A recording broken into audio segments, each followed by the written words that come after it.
Hi there, my name is Rhys Williams. I am the Community Engagement Manager for Manchester City of Literature. Welcome to our Hook conversation.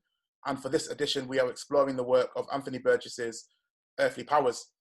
For those who are not familiar with the project The Hook, it is an idea that stems from Manchester City of Literature, which is all about taking really important writing originating in Manchester and written by really important writers, and finding a new way for that to connect with new audiences and new writers. So what's going to happen is we're going to have a fantastic conversation that's going to explore the opening chapter and other elements and other sections of Earthly Powers, which is a really important text, and you'll learn that throughout this conversation. And you will also see that Young Identity, which is a fantastic writing charity for young people based in Manchester, two of their poets will be commissioned to respond to that opening conversation, that opening chapter rather, of Earthly Powers, and they'll use some of this conversation as inspiration to explore that and to put together that piece of writing. There we go. I've been speaking for too long already. I'm getting tired of my own voice. So I will introduce my esteemed colleagues who are joining me in this conversation.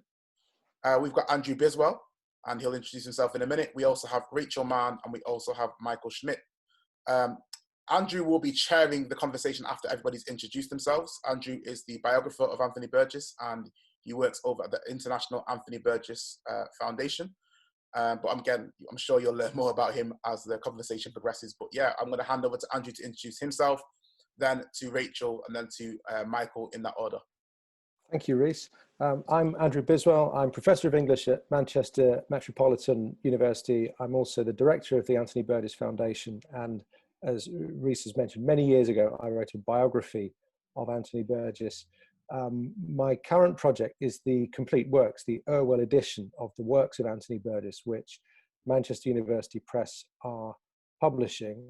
And this year, because Earthly Powers is 40 years old, it's published in 1980, the foundation is celebrating all year that anniversary and thinking about new ways to talk about the book, and also asking people who've not necessarily read it before or engaged with it before, or indeed people who are coming back to it for the second or third time, to talk about their experience of reading it and to say what they like or don't like about it. So I dare say we're going to hear lots about that. Rachel, do you want to come on in, tell us about yourself?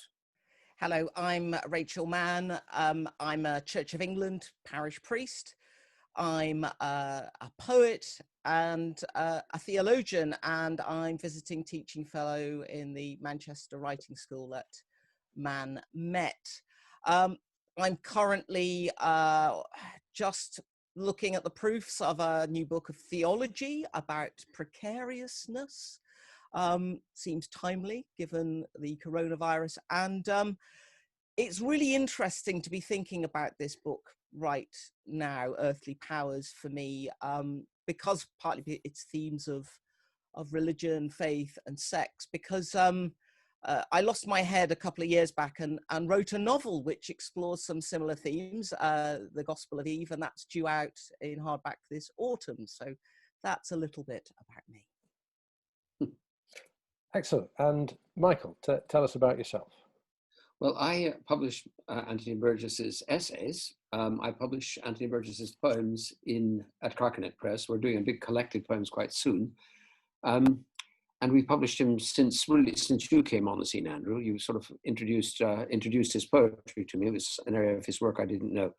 I had the pleasure many years ago, probably in the 1980s, of interviewing in a program called Third Ear, Anthony Burgess. It was a 40-minute interview.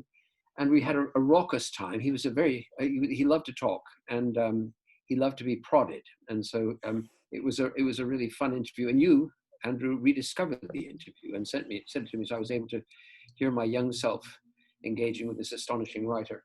I first encountered Burgess when I reviewed a book of his called Abba. Was it called Abba? The one about a belly in Manchester, and for Kaleidoscope. And I read Earthly Powers really because I was required to read it when I was writing my history of the English novel. It's the kind of novel which is formidable, and Rhys, in talking about it, used the word important about 5 times. It's one of those books. And you somehow have to skirt around its importance and come in by the back. But no, I was going to say the back passage, which would be wrong, but by the back door, because it is of course important, but it's also extremely entertaining and engaging. Better, I think, to sneak in than to rush in. Anyway, I had to do it, so I sat down and labored with it, and then discovered I was having a good time. Good. Rachel, what about you? What was the first time you encountered the book? Well, I feel in some ways I came to it reasonably late, although looking back, it was actually 25 years ago now. First time I read it was around the time when I got God, as it were, or God got me, and I had this sense of vocation. And a friend of mine, a priest, said to me, look, if you're serious about being a priest, as a queer person, you really need to read this book. And okay, it's set primarily in I suppose, a more Roman Catholic milieu. But I mean, ultimately, I just had a riot that first time through. I mean, I think Michael's right when we can be intimidated by its size and its importance and its kind of comprehensiveness. But it's the sheer entertainment and the way in which, for me, it handles, I suppose, my three favorite things, which is sex, death, and religion, which is actually all the same thing, really. And so I think that was the first time I encountered it back in my mid-20s. Loved it ever since. Well, that's a really good way of summing it up. Somebody who doesn't know it, I suppose. I read it when I was at school, not that long after it had come out. That's now 31 years ago. I realized, having counted and then thought that can't be right, and then recounted. It was 31 years ago when I read it the first time, and I've been living with it ever since. And each time I've read it, it seemed to me it's a slightly different book in the sense that there's so much there. There's a kind of richness about it. And one of the challenges for the young identity writers, if they're looking at style and thinking about responding to that, imitating it, it seems to me, is that you've got all kinds of different styles going on in the book, and sort of clashing and interlinking, and sometimes not linking together all that well. For example, Rachel, I'm sure you noticed one of the chapters, it's a sermon. The complete chapter is a sermon delivered by Carlo in the cathedral in Monaco.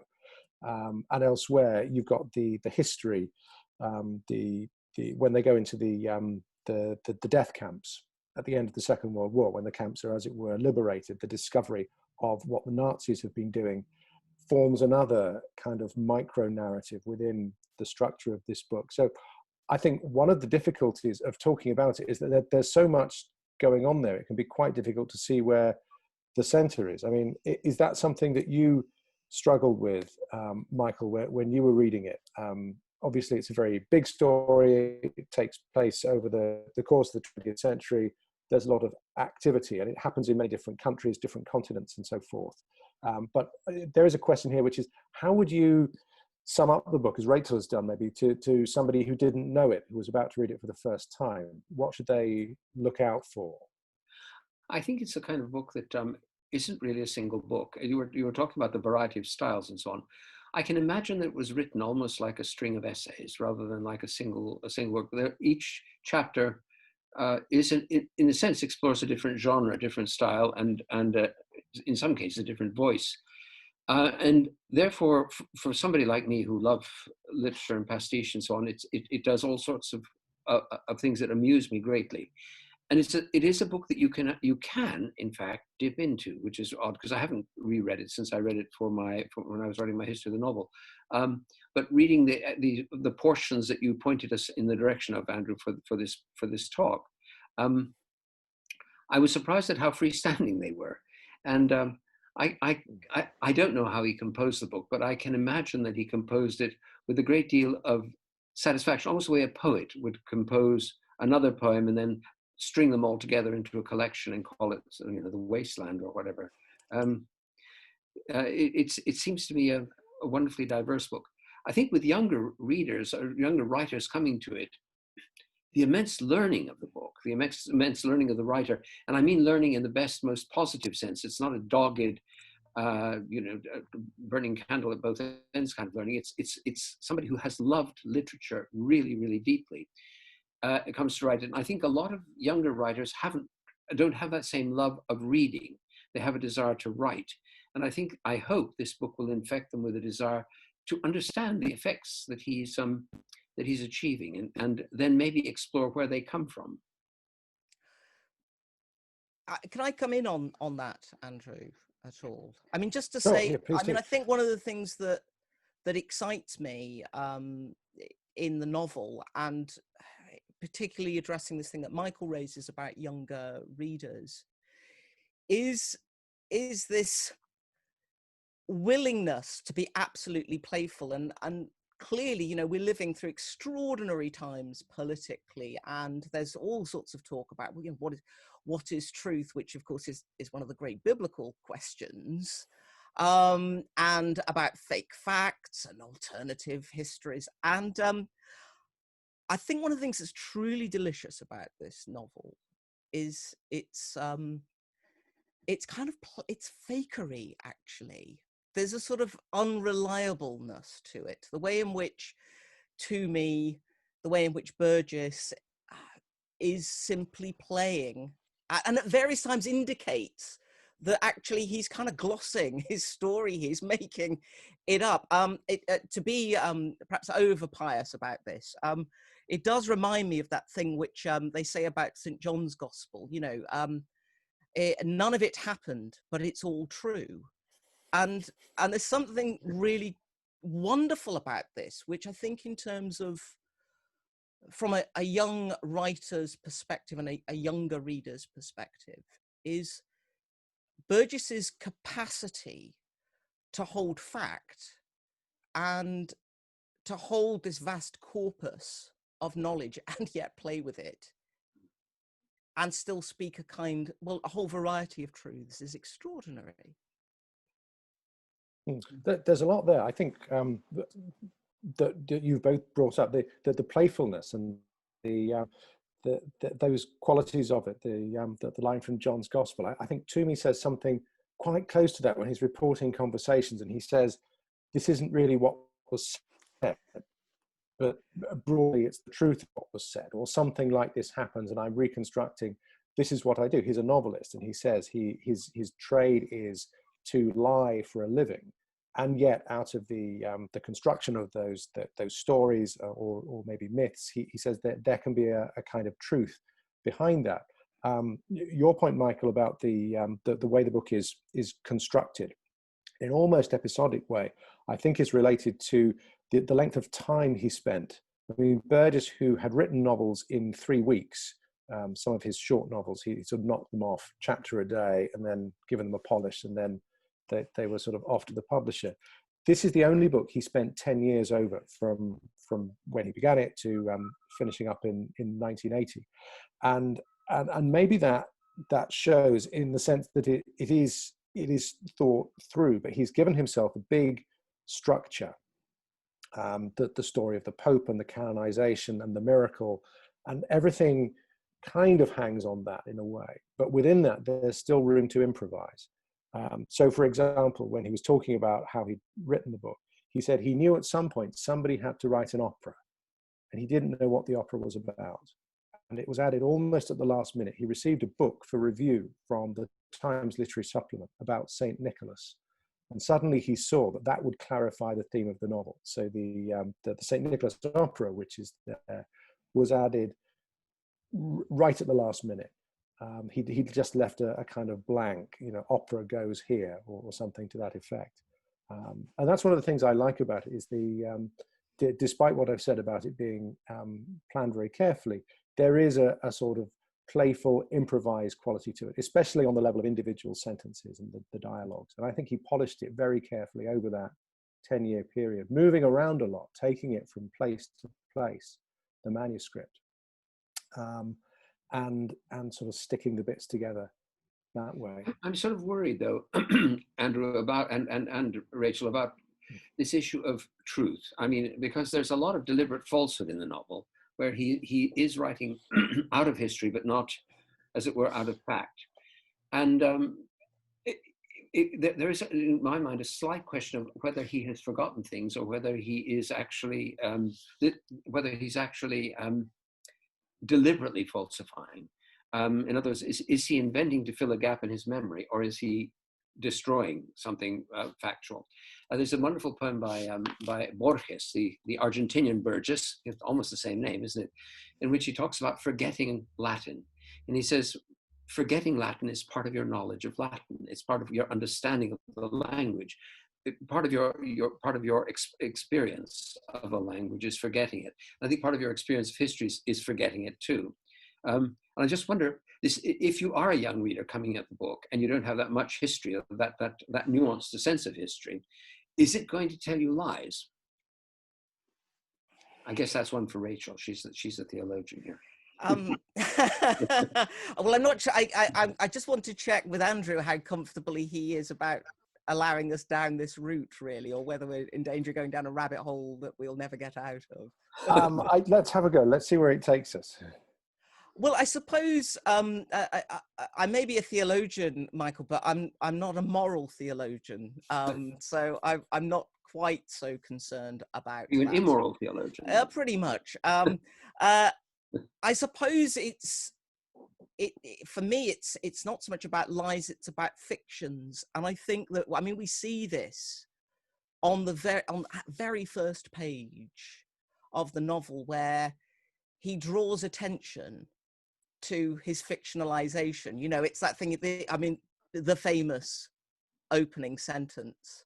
And then half a page down, he tells us, I may have given up writing 12 years ago novels, but that doesn't stop me from writing a terrific opening line. And I don't think we should be afraid of fictions. I hear what you're saying about a kind of lack of historical depth, but I think that an astute reader of any age will surely gather from that very first page that there's this I'm not very happy with the word meta these days. It seems a bit old-fashioned, but that there are these levels that are just we're being directed to from the outset. So yeah, I don't see the problem with fictions. And I'm not sure we're talking about lies quite so much.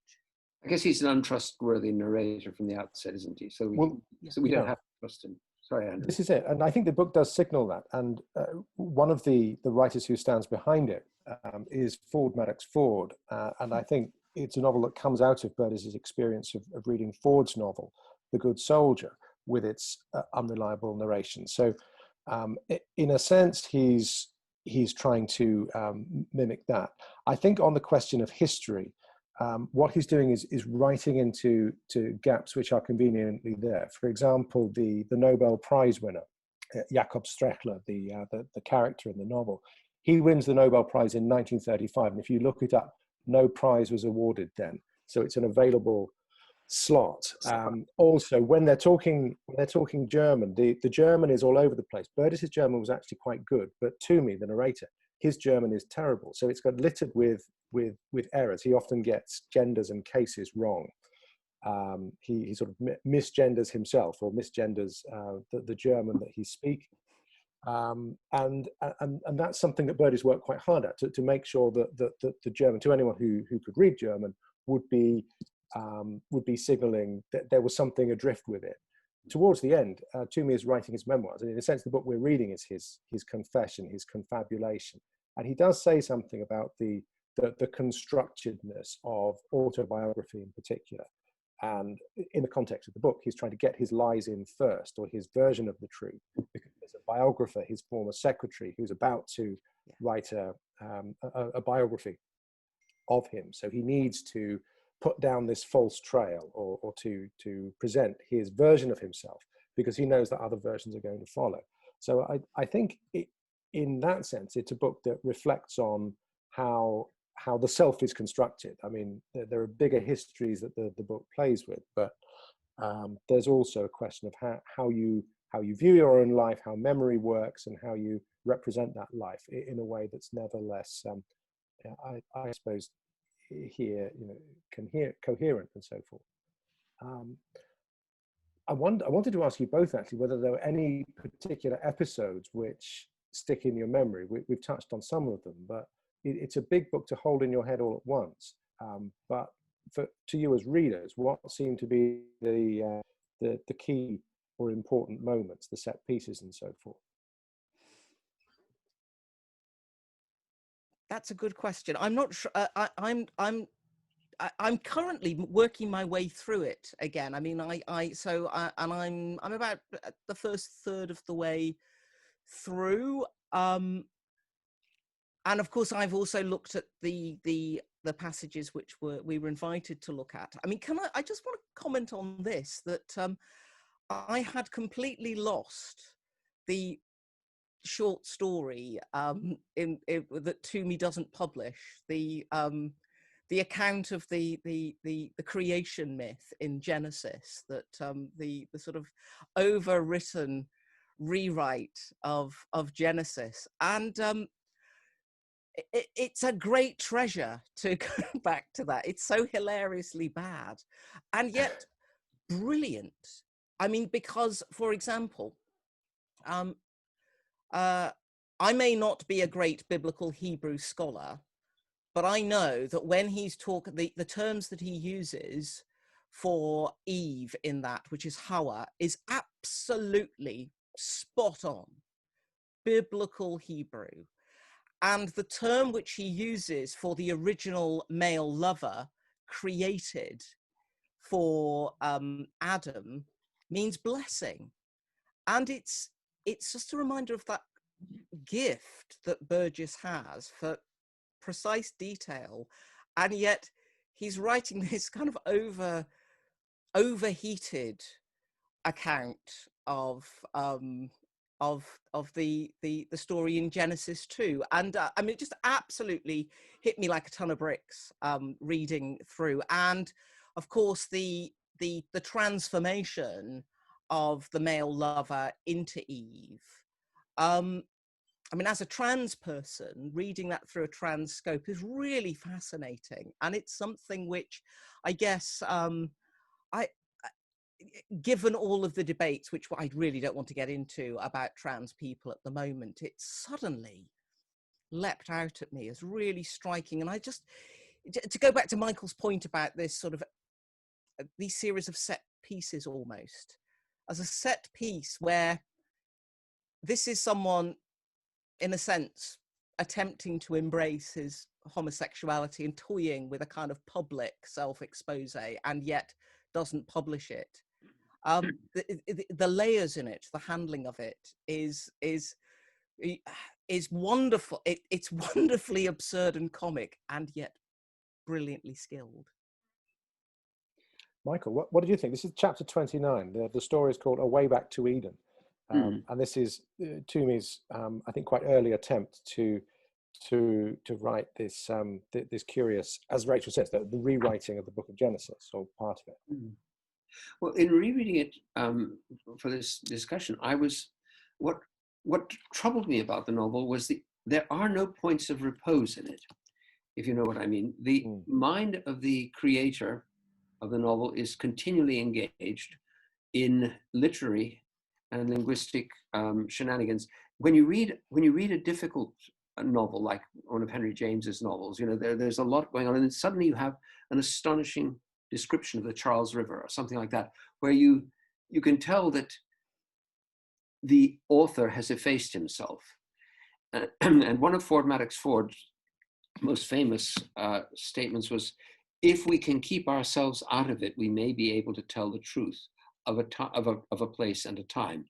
And there's no attempt by Burgess, I think, to keep himself out of it. I mean, to me, he is manipulating his protagonist. He is using him as a vehicle all the way through. And I mean, I may be old now, and maybe it's a book more for young readers than for older readers. But I did get sort of, I was longing for one of those sort of oases in the to come up so that I could lie down under a palm tree and enjoy it. He is such a wonderful travel writer, and he is such a wonderful describer of things when he wants to be, but there seems to be very little of that kind of repose. And when it does occur, you're very grateful for it. Some of the descriptions of views and landscape are really quite taking, but they don't last long enough. Other things do last long enough. Well, you got me thinking whether this is something to do with, I mean, Burgess, we know, was a very kind of energetic person who's always smoking and drinking coffee and was kind of up there. And you know, his mind was very active. The Hebrew, he had probably come out of the study he'd done. He'd written for Zeffirelli, the Jesus of Nazareth TV series, and a novel called Man of Nazareth. And first of all, he wanted to do it in a sort of invented language based on Hebrew. And there are some manuscripts towards that. Then he's put that idea aside, and the novel is a much more conventional retelling of the Gospels. And I take your point, Michael, that Burgess almost never allows himself to breathe out. Yeah.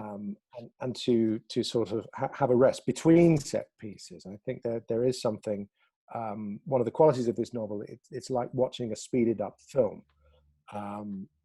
In that, say, when we go to Chicago in the 1920s, or Paris when Hemingway is there and James Joyce is there and T.S. Eliot and Gertrude Stein, everybody is there, and Hemingway is shadowboxing. Of course he's shadowboxing, and there's a sort of cartoon quality to it as well, which is quite important.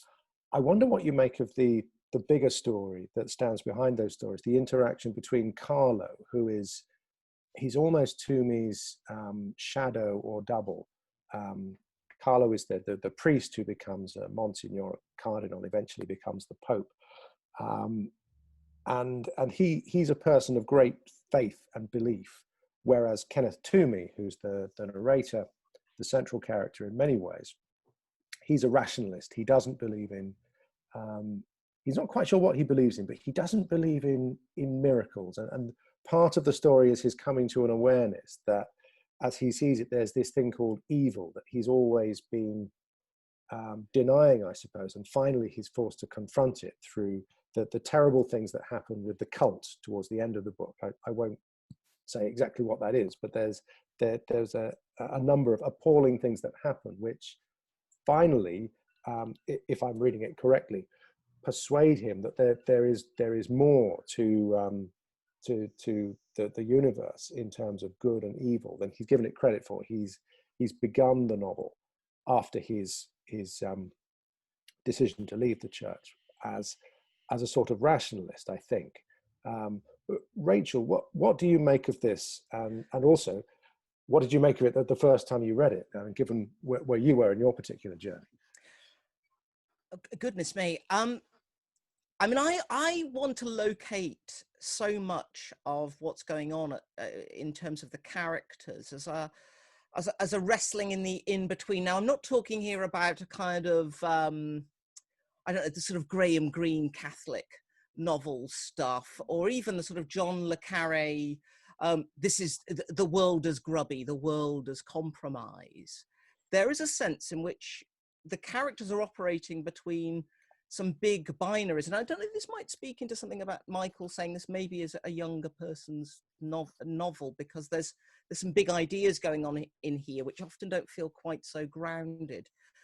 Carlo is clearly this profound man of faith, but what is really attractive, and I have to say I found very attractive when I was sort of first exploring ordained ministry, is there's a fleshiness about it. And this is a novel that is, in one sense, quite serious about flesh. It also is quite comedic about flesh.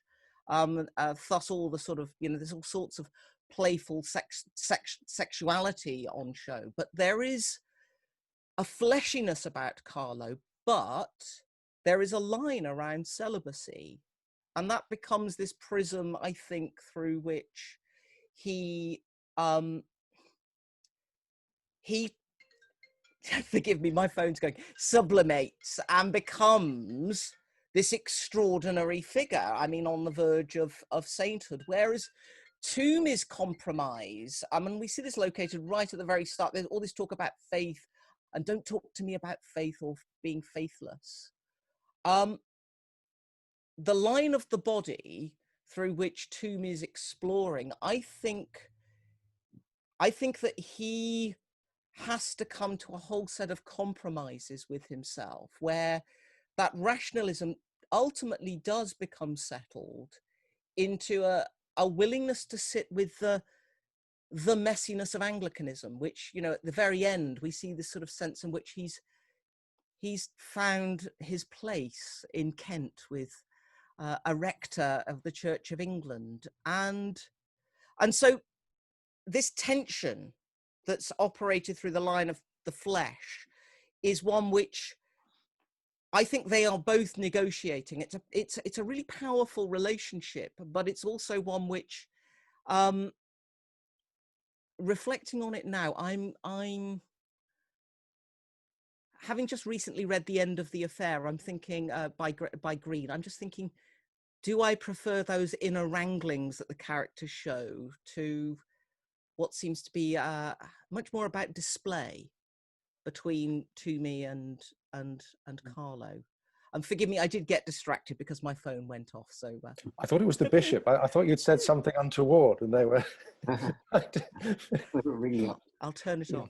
When I had my odd conversation with Burgess for a third year, I remember we got on to God, and the whole conversation ends with me trying to tell him he really is an Anglican at heart, and trying to convert him to Anglicanism, and his resisting it. When did he convert to Catholicism, Andrew? Was it early on? He was born into it. His father was. But he never got out of it and came back. He just sort of accepted all his life, or he got out of it, well, or attempted to. When he was 16, he stopped going to church, and he never really went back. And at the end of his life, there were he thought about it at various points, and he made gestures towards going back to the church that he'd left when he was 16. But you know, there were no priests at the end, and his will is a very interesting document, because he said there's to be no religious observance of any kind. But if anyone wants to play some of my music, then I won't stand in their way, you know, or words to that effect. So finally, despite everything that Toomey is wrestling with in the novel, Burgess makes his own decision. That's quite separate. I think within the dynamic of the book, I like very much the interaction, the dialogues, which you have with Carlo, who's everywhere. Wherever Toomey goes, Carlo pops up and starts performing exorcisms, or he's playing the tables in Monte Carlo. He's everywhere, and he's this kind of inescapable presence. It's as if he and Toomey are sort of destined to wrestle out between them these very big questions. I mean, just to say, now that I've reconvened my thoughts, as it were, after I suspect it was the bishop ringing me up to tell me to shut up, is to say that I think when I talk about Carlo being fleshly, I mean, I think it's what was really striking for me as a younger person, and which I hold on to now still, even though I'm a fair bit older, is that what Burgess captures in Carlo is a very this worldly dimension to faith, and specifically to Catholicism, and to a certain extent Anglicanism, and that the miracles, the exorcisms, are very much part of that standard economy of Catholicism, but it's very much grounded in this world, and therefore, in a very particular way, what might strike the casual reader about Carlo, you know, at the gaming tables in Monte Carlo, is of a piece. And when we're talking about earthly powers, there is a profound sense in which what Burgess captures is the earthliness of religion, of Christianity and Catholicism, not the sort of thing that we might think of as it's got nothing to do with this life. And curiously, to me, through his rationalism, has a sort of weightlessness to him, which of course is partly demonstrated in that sort of endless playfulness about his identity, or maybe his lack of resolution about who he is as a gay man until quite late in the novel. Is he convincing as a gay man? I asked myself as I was rereading it, because I wasn't. It felt, and Andrew used the word cartoonish. It felt slightly caricaturish. Well, not more than slightly caricaturish in certain points. The kind of interest that Toomey seems to have in sex is quite physiological, and more physiological than, especially at the age of 82 or whatever he is, you know, or 81. By that point, physiology is something you might be expected. I speak as a 73-year-old. You might to take for granted, you know. But there seems to be this kind of fascination with the actual, almost the mechanics of gayness. And Burgess being a straight man. It's a curious thing. I think it is a novel that's very interested in bodies, but especially through the figure of Carlo, because he has these enormous feasts, and he'll be, you know, chewing his way through lobsters and throwing the claws over his shoulders, and his gluttony and his earthiness, as you say, Rachel. That's quite an important part of it. Whereas if I think of the two of them, these two big characters, to me is almost transparent. I don't have a very clear sense of him in a physical way. And of course, most of his attempts at love affairs are complete disasters. They bring no happiness to anyone and end up with, you know, either he's arrested or he's humiliated or he's robbed.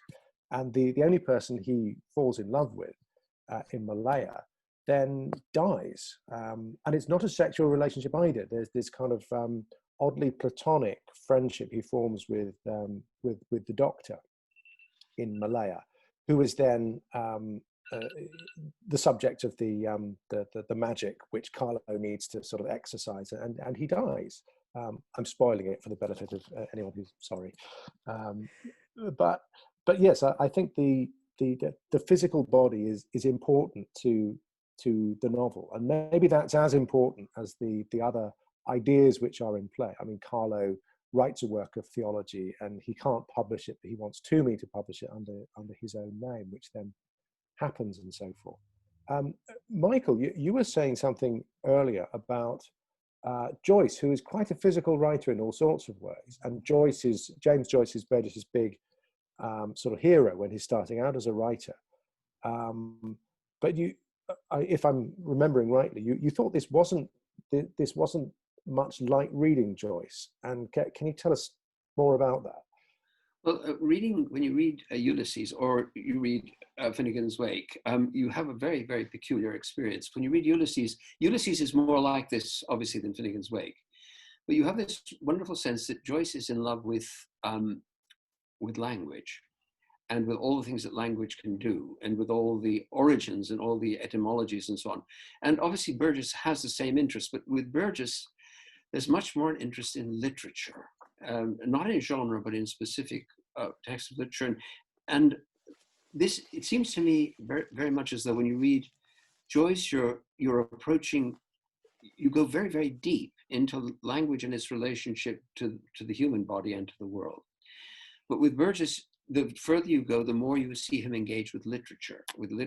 And this is why I think the book does tend to fragment into its 82 chapters. It would be wonderful to hear a chapter read every night, you know, a book at bedtime, because it would be like a series of cumulative. It's more of a series than a sequence, if you like, to use Donald Davies' rather useful. I think that had Burgess written long chapters, or he varied the length of the chapters. There is a variation of length, but most of them do come to a similar kind of lyric, as it were, wholeness. I might feel differently, but he loves Joyce deeply, and he actually understood Joyce very, very deeply. But I think Joyce does parody, he does all the things that Burgess does, but he does them in a sense from a different motive. And it may be that he's an Irish writer trying to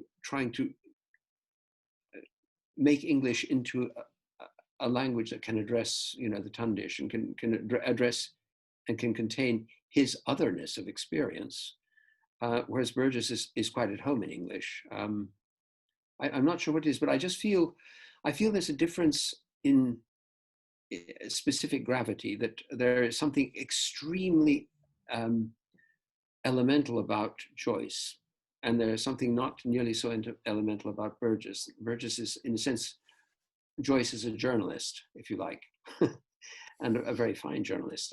But Joyce would not have done would not have wanted to do and would not have done, though he probably could have done, what Burgess did. Whereas Burgess could not quite do what Joyce does, I think, even though he loved him. It was a new thought to me, and it's not really a thought. It's more like a kind of a series of mixed metaphors. I do apologize. Very elegant. Rachel, do you have any thoughts on this at all? I think I'd rather dodge the bullet, really. I'm just very conscious that I'm not a Joycean, and although I just... this is me just searching for a thought. I'm trying to find some sort of connective tissue with something that Michael said earlier, just about writing a gay man. And I'm just very conscious. I mean, I need to be cautious here, but I just wonder if there is something about the way in which there is a sensuous weightiness to Joyce's writings that makes Burgess's stuff, and particularly when he's writing about a gay man, it looks like a simulation or a simulacra or a kind of much more pastiche. And I'm really struggling to connect up the thought here, but I think that Michael's absolutely onto something there. But I think discretion is the better part here, and so I don't make a fool of myself making too many claims about Joyce. But I love the fact that I love the fact that he does make, he is exploring homosexuality. I loathe the notion that that it's wrong for a straight man to write the notion of appropriation, because I think appropriation is what fiction does. And absolutely, that's not the point that I'm seeking to make here. It's just that there's I just wonder if and I say this with all due caution, how Burgess writes to me is an exposure of a certain kind of limit in Burgess's writing. It's one that I find personally immensely entertaining, and there is a kind of a high level of comedic and literary skill there, but that it doesn't quite capture something. But then I'm conscious I'm not speaking as a gay man here. I was just very intrigued by what you said, Michael, about, and because one of the questions I wanted to ask you really is, to what extent, does this capture truth about gay experience in a particular period of time, sort of, let's say, pre-1967 in Britain? Clearly there is the reference to the blasphemy trial as well, and just whether to what extent Burgess is a sufficiently skilled writer to capture those horizons of truth to gay male experience. I guess that there is something, Andrew, that we talked a little bit about earlier too, and that is the notion that that in a curious way, Toomey isn't an invention. Toomey is a specific caricature, to some extent, based on Somerset Maugham, whose work he liked. And Maugham, in his Cakes and Ale, was doing the same sort of a caricature of one of his predecessors. What's his name? Who I'm talking about. Sorry? Hugh Walpole. Yeah. And Walpole felt very betrayed by this, because he and Maugham had a very close relationship. Reading the biographer of Maugham on Burgess's book, Freddie Raphael said that his phrase was the Droog-like treatment. And I looked up the word Droog, and a Droog is a thuggy treatment, almost like one of the characters out of The Clockwork Orange, dealing with the delicate, hilarious, and sensitive and gay character of Somerset Maugham, who himself, of course, could be quite heartless, as he proved in his book that parodied Walpole. But so in a way, it's the issue. That's why I come back to this. He had somebody specific in mind, and so it's not a gay man. It is that particular gay man who is feeding into his sense of Toomey. But you, Andrew, are suggesting that Carlo is a much more compelling character than Toomey.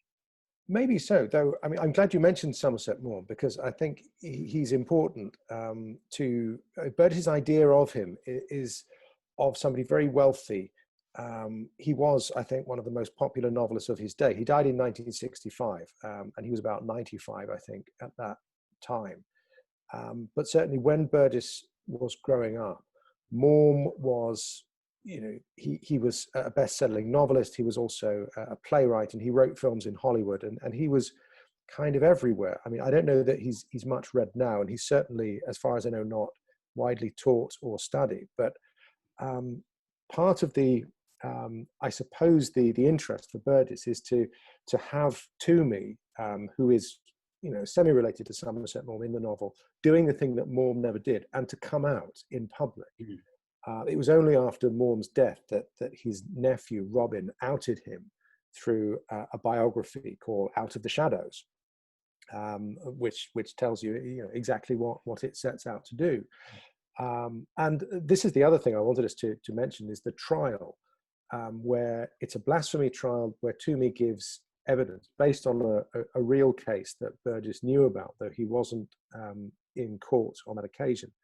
And it's crucial to the novel. It's the moment when Toomey finally identifies himself in a public way as a gay man. And I'd be very interested to know what both of you make of this as a sort of pivotal scene and as a piece of writing. It certainly did bring a lot of memories back, because I was in England for the James Kirk trial when Kirk wasn't here, was he? The case was brought against, was it Gay News? I think it was Gay News. That's right, yeah. That had published a poem in which James Kirkup imagines a Roman centurion lusting after, well, having an erotic religious relationship with the body of the crucified Christ. And Mary Whitehouse, who was a wonderful woman, I really love Mary Whitehouse, because she got very indignant at all sorts of things, and she was absolutely enraged by this and went to court and did them for obscene libel. And I think Kirkup lost, didn't he? I mean, I think that the Gay News lost and had to do, I'm not sure how you, as it were, withdraw, what kind of damages you can pay when you've obscene. Well, I think they went bankrupt. They couldn't afford the damages, so they had to stop publishing. So that killed them completely, yeah. But I remember the trial. It was quite exciting. I think I remember at the time it was everyone was desperate to read the poem. That's one way of getting your poems read, isn't it? Have a location. But I thought the account was very well written. But again, this is where I was really worrying about the element of truth, because that was a very specific occasion that had tremendous repercussions for the gay movement and everything. And the slight falsification of it, you know, the blurring, the sharpening and the blurring that occur when you fictionalize something, do alter the history itself to some extent. But I thought it was really quite fascinating. I'd forgotten it altogether and so I was pleased to be directed back to it. I'd forgotten the scene. I mean, not the trial. Rachel? A couple of thoughts. I mean, firstly, to say that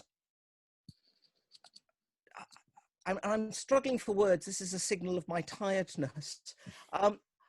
I felt that the for want of a better word, the climax of the scene where Toomey comes out, I found that it's not moving is the wrong word. I'm struggling to find the right word, but actually powerful, curiously powerful. It felt like a moment of reality, I suppose. And I mean, the way in which that whole chapter is set up with there's these kind of series of side glances, which is actually, I think, quite a common device that's used throughout the novel, of sort of the way in which someone is almost talking out the side of their mouth to another. And there's a sort of level of class recognition between the justice and Toomey, or the famous writer. And there's all of these sort of the dialogue is sort of slides over each other, but it's also coming out of the side of the mouth or with a side glance. And this seemed like a moment where, I mean, to use that cinematic image, to me, finally looks directly into the camera.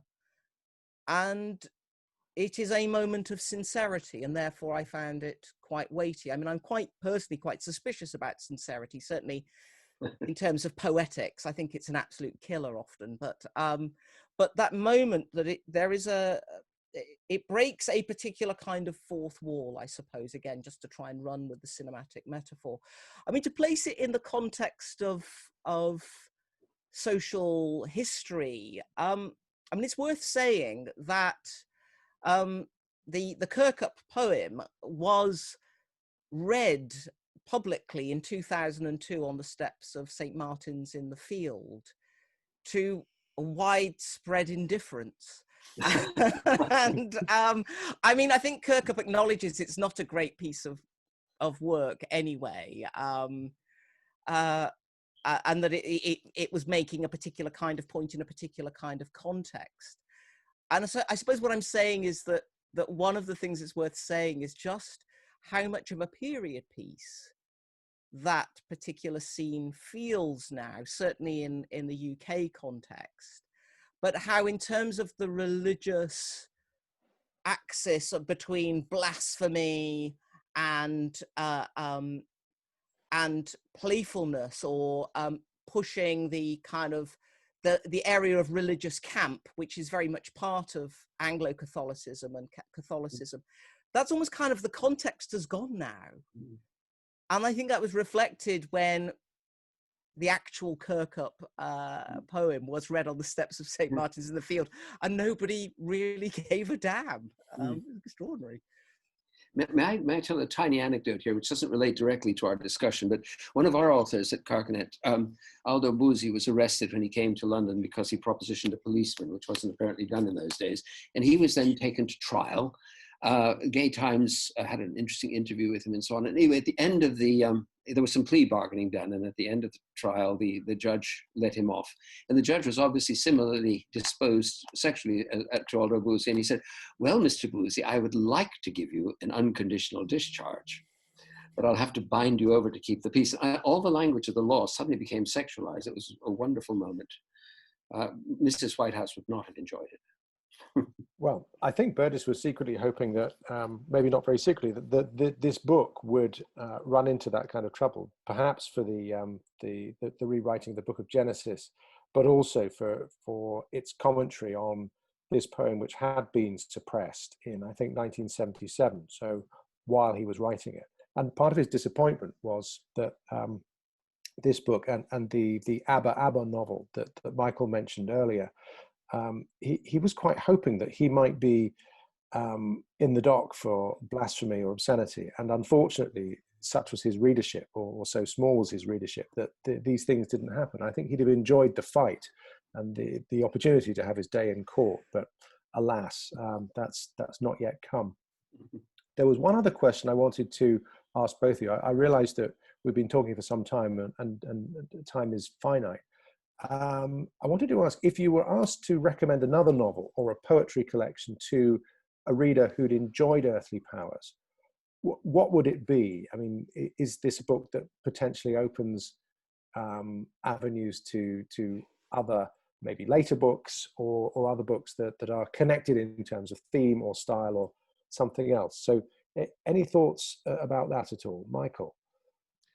I would look back through this book, and I would look at Somerset Maugham, who is actually an absolutely wonderful writer and a delightful writer. And I would also look back through it to one of Burgess's own great loves, which you mentioned before, which is Ford Madox Ford. I would say, Go to the Good Soldier. These are books which I would say, yes, go to Cakes and go to Maugham. I mean, Maugham is really very delightful, very light compared with Burgess, but serious in his themes. And Ford, of course, is probably the great novelist of the First War, really, and with an actually amazing sense of England and what Englishness was, and its curious ironies and paradoxes.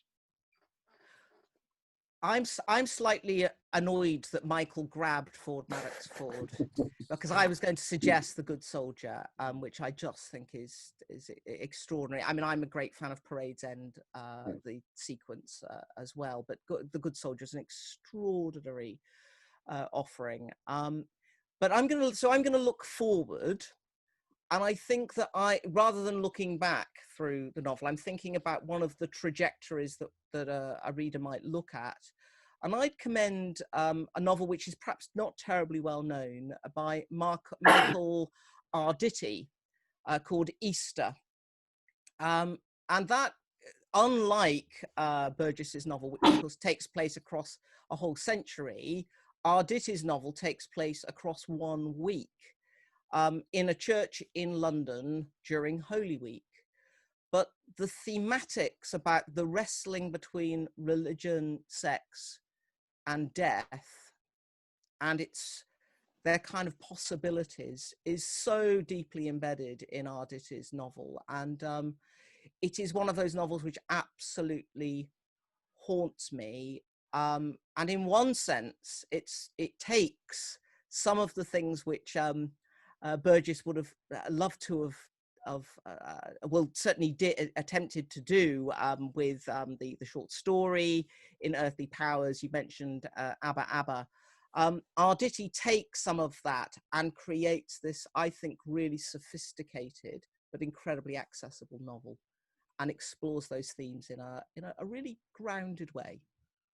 What about you, Andrew? You're the widest reader of all of us. Well, I've read really very little, but there's another Burgess novel which has an interesting relationship with this book. It's the last novel he published. Before he died, there was another one that came out after he died, and the book is called A Dead Man in Deptford, and it's a book about the playwright Christopher Marlowe.